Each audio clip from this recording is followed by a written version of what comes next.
राज्य सरकारने ओबीसी आयोगाला गोष्ट लो असे अलिखित आदेश दिल्याचे मी परवाही सांगितलं। त्याचं उदाहरण जर बघितलं तर अहमदनगरमध्ये ओबीसी आयोगाने सुनावणी निवेदन घेण्याकरता आणि महाराष्ट्रामध्ये संपूर्ण जिल्ह्यामध्ये सुनावणी घेणे आणि निवेदन घेणे याकरता कार्यक्रम पत्रिका जाहीर केली। मुळात सर्वोच्च न्यायालयाच्या आदेशामध्ये स्पष्ट म्हटलं आहे, ओबीसी आयोग गठीत करा तो झाला। आता ओबीसी आयोगाचं काम आहे तातडीने स्थानिक स्वराज्य संस्था निहाय वॉर्ड वाईज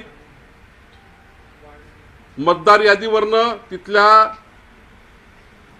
कर पावत्यावरनं जी काही यंत्रणा वापरायची ती यंत्रणा वापरून, ग्रामपंचायतमध्ये असलेल्या सर्व यंत्रणा वापरून, नगरपालिकेच्या यंत्रणा वापरून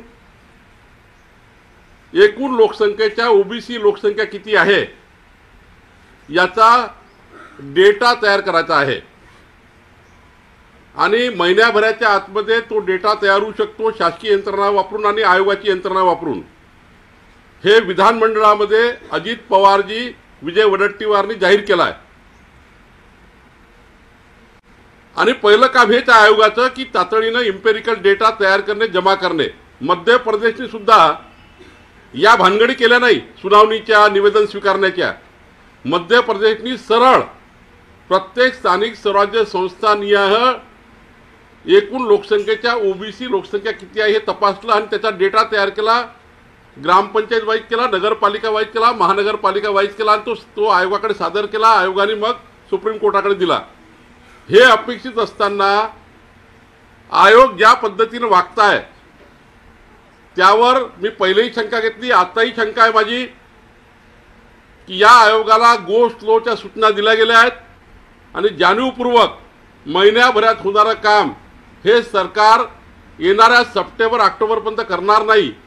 कारण या सरकारने आणि आयोगाने हे काम सुरू केलं डेटा तयार करण्याचं, तर महिनाभरात सर्व स्थानिक स्वराज्य संस्था डेटा द्यायला तयार आहे, सोबत काम करायला तयार आहेत, यंत्रणा पूर्ण वापरायला तयार आहेत। मतदार यादीवरनं ओबीसी लोकसंख्या निघू शकतं, पण यांना येणाऱ्या सप्टेंबर ऑक्टोबरच्या पूर्वी डेटा तयार करून सुप्रीम कोर्टाची परवानगी घेणं वेळ आहे, अवेलेबल आहे यांच्याकडे वेळ, तरी चालढकल करतायत।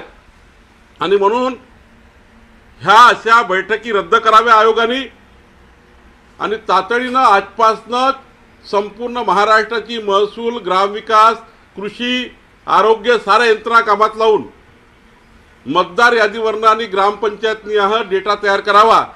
हे सर्व कार्यक्रम रद्द करावे। हे चुकीचे कार्यक्रम लावले आहे, हा वेळकाढूपणा आहे। सप्टेंबर ऑक्टोबरमध्ये होणाऱ्या निवडणुकीमध्ये ओबीसी आरक्षण द्यायचं नाही आहे म्हणून वेळकाढूपणा केलेला आहे। आणि आमचा स्पष्ट आरोप आहे की आयोग सुद्धा सरकारच्या प्रेशरमध्ये काम करत आहे। आयोग हे सरकारच्या संपूर्ण प्रेशरमध्ये ओबीसी आरक्षण द्यायचे इच्छुक नाही आहे आणि म्हणून आयोगाने हे दौरे रद्द करावे आणि तातडीनं आजपासून इम्पेरिकल डेटा जमा करण्याचं काम चालू करावं अशी मागणी आपल्या माध्यमातून मी करतो आहे।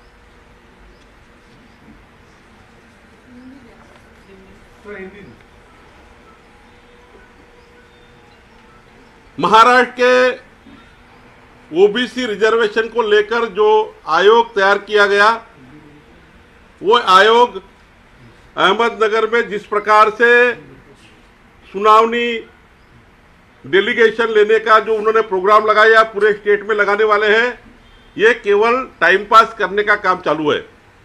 सुप्रीम कोर्ट ने जो आदेश दिया है उसमें स्पष्ट रूप से 4 मार्च 2021 के आदेश में लिखा है कि आयोग गठित होने के बाद तुरंत इंपेरिकल डेटा की कार्रवाई चालू करो। ग्राम पंचायत में वार्ड वाइज मतदार यादी के ऊपर वहाँ के टैक्स रजिस्टर लेकर तुरंत इसकी कार्रवाई चालू करो। सारी यंत्रणा, rural development, urban development, revenue department की सारी यंत्रणा काम में लगा के 1 महीने में हो सकता है। मध्य प्रदेश ने पहला काम डेटा जमा करने का किया है, बाद में ऑब्जेक्शन सुनावनी वगैरह बाद में हो सकती है। लेकिन ये सरकार का, मुझे परसों भी मैंने कहा, अभी भी मैं कहता हूँ कि ये सरकार का प्रेशर है आयोग के ऊपर कि सितंबर अक्टूबर कैसा भी आप निकालो, ये चुनाव होने जाने दो, बाद में डेटा वेटा तैयार करिए, अभी तो केवल आप टाइम पास करिए। ऐसा आदेश मुझे लगता है आयोग को दिया हुआ है। इस वजह से आयोग इस प्रकार की सुनावनी, इस प्रकार के निवेदन लेने के लिए घूम रहे हैं। ये सुप्रीम कोर्ट ने कहा ही नहीं है, सुप्रीम कोर्ट ने केवल डेटा कहा है और डेटा के बाद उसका बैकवर्डनेस क्लियर करने के लिए कहा है।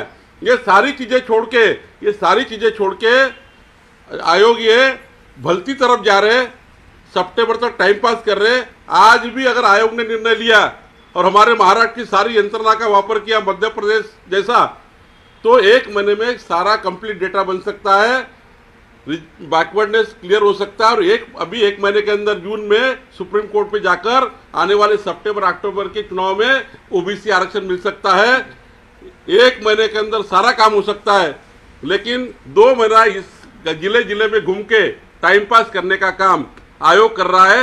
आयोग के ऊपर सरकार का प्रेशर है, ऐसा मुझे लगता है। सर, एक सवाल ऐसा है कि अभी आपने केंद्र सरकार से पेट्रोल डीजल की जो दरें हैं, वो कीमतें जो आपने कम करवा के लाए, क्या राज्य सरकार इस पर जल्द निर्णय लेगी? माननीय पंतप्रधान मोदी जी ने देश की हालत देखकर इंटरनेशनल लेवल पर यह पेट्रोल डीजल निर्णय होता है, लेकिन देश की महंगाई की हालत देखकर पेट्रोल और डीजल के रेट कम किए। लेकिन ठाकरे सरकार इस 100 रुपये में 40 रुपये लेती है, 100 रुपये में से 40 रुपये ठाकरे सरकार को जाते हैं। तो ठाकरे सरकार को विनती है, जैसा बाकी सरकारों ने 15 रुपया 20 रुपया राज्य सरकार का सेस कम किया, टैक्स कम किया, वैसा ठाकरे सरकार ने 20 रुपया कम करना चाहिए। और दिल्ली और केंद्र सरकार और राज्य सरकार मिलके, दोनों मिलके कम से कम 30 रुपया इसमें कम हो सकते हैं। बाकी राज्यों ने भी 15 से 20 रुपया कम किया है। ठाकरे सरकार पूरी वसूली सरकार है, इसमें जितना वसूल करना वसूल कर रहे हैं और केंद्र सरकार के नाम पे झूठे आरोप करके अपना टाइम पास कर रहे हैं। मेरी डिमांड है ठाकरे सरकार से, अगर जनता के हित में, महाराष्ट्र के हित में काम करना है तो आज के आज 20 रुपया कम करना चाहिए। काल जसं ज्या पद्धतीने दर कमी झाले, केरळच्या सरकारने काल रात्री दर कमी केले, राजस्थानच्या सरकारने कमी केले, दोन्ही ठिकाणी भाजपच्या इतर पक्षांचं सरकार आहे।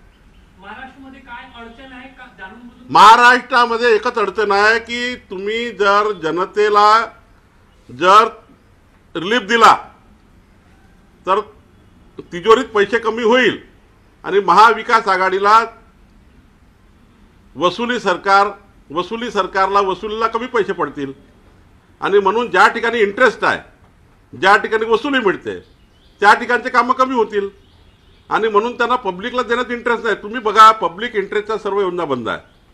तुम्ही बघा, जो डायरेक्ट आपण डीबीटी करायचो, डीबीटीच्या योजना बंद केल्या, कारण डीबीटी डायरेक्ट जनतेच्या खिशात जातं। ज्या तुम्हाला डायरेक्ट वापरायच्या आहे, जिथून वसुली महावसुली मिळतं, त्या ठिकाणी त्यांना हे पैसे कमी जातील आणि म्हणून या पैशाचा वापर ते काही कमी होऊ देणार नाही। हे पैसे वसुली सरकारच्या कामात आले पाहिजे म्हणून त्यांचा माइंड आहे। हे जर देवेंद्र फडणवीस सरकार असतं, महाराष्ट्रामध्ये देवेंद्र फडणवीस सरकार असतं, तर मला माहिती आहे देवेंद्रजी निर्णय घेतला असता, तातडीनं 25 रुपये रेट कमी करून टाकले असते केंद्र सरकारसोबत। तर हे आम्हाला, आमच्या सरकारमध्ये कधी वसुली इंटरेस्ट नव्हता, या सरकारमध्ये केवळ वसुली इंटरेस्ट आहे म्हणून पेट्रोल डिझेलचे दर कमी होत नाही। 20 रुपये कमी केले पाहिजे, अर्धे कमी केले पाहिजे। 40 रुपये आपण घेताय, 20 रुपये कमी केलं पाहिजे। आणि मी परवा म्हटलं होतं पुन्हा एक ओबीसी आरक्षण संदर्भाने की मंत्र्याचा गट माननीय मुख्यमंत्र्यांनी तातडीने पाठवला पाहिजे मध्य प्रदेशमध्ये आणि आयोगाने सुद्धा त्या आयोगाची मदत घेतली पाहिजे। काय त्या आयोगाने केलं आहे? यांनी कुठली मदत घेतली नाही, कुठलाही गट स्थापन केला नाही। मुख्यमंत्र्याला जर सिरियस असते तर मुख्यमंत्र्यांनी आयोगाला तातडीने मध्य प्रदेशला रवाना केलं असतं, मंत्री गटाला मध्य प्रदेशला रवाना केलं असतं। पण माननीय मुख्यमंत्री मंत्री गट पाठवत नाही आहे, आयोगाला पाठवत नाही आहे। उलट त्या ठिकाणी मंत्र्यांना काही माहिती नाही आहे, अजूनही ओबीसी मंत्री अभ्यास करत नाही आहे, अजूनही ओबीसी मंत्र्याचा इंटरेस्ट याच्यामध्ये नाही आहे। या ओबीसी आरक्षणाला घेऊन ते काहीच काम करायला तयार नाही आहे। आणि माझं तर म्हणणं असं आहे की आता जर तुम्ही 30 तारखेपर्यंत आम्ही वाट बघू, नाहीतर जूनच्या पहिल्या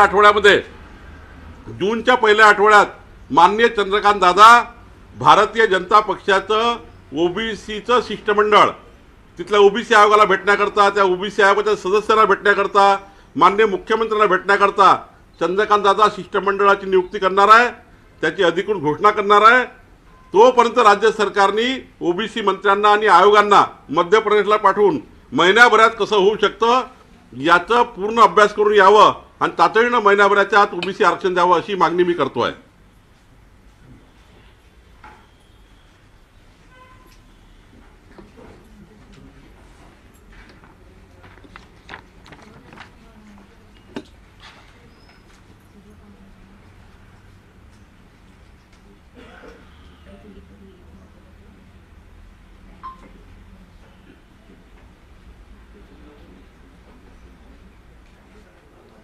लाईव्ह